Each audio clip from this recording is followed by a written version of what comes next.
Seni sevdiğim günler yadımdadır.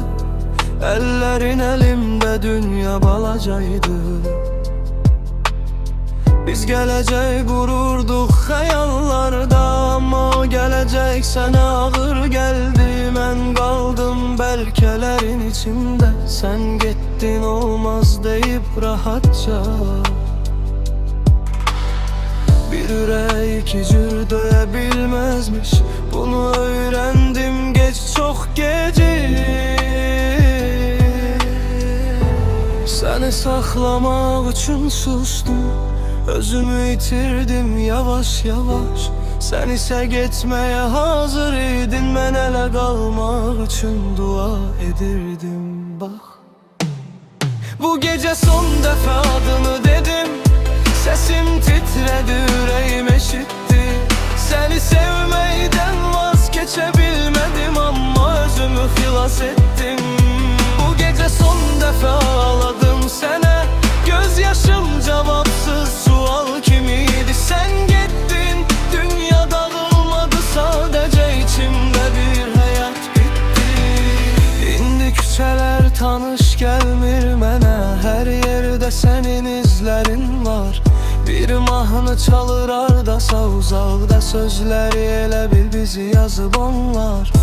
Senin yerin boş kalıp yanımda, ama gururum doludur bu defa. İnsan her şeyi bağışlayarmış, özünü yitirmeyi yok, bunu bildim nihayet. Eğer gün yolun düşse buralara, beni axtarma xahiş edirəm. Çünkü seni sevdiğim adam burada kaldı, indi karşımda duran.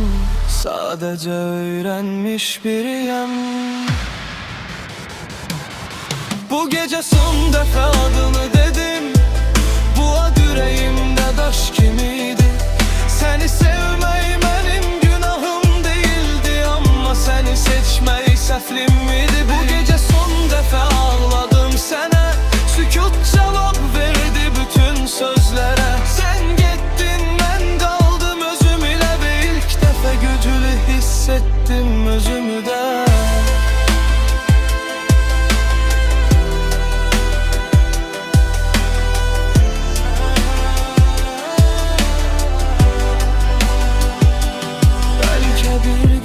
Adım geçer yadımdan, belki geçmez.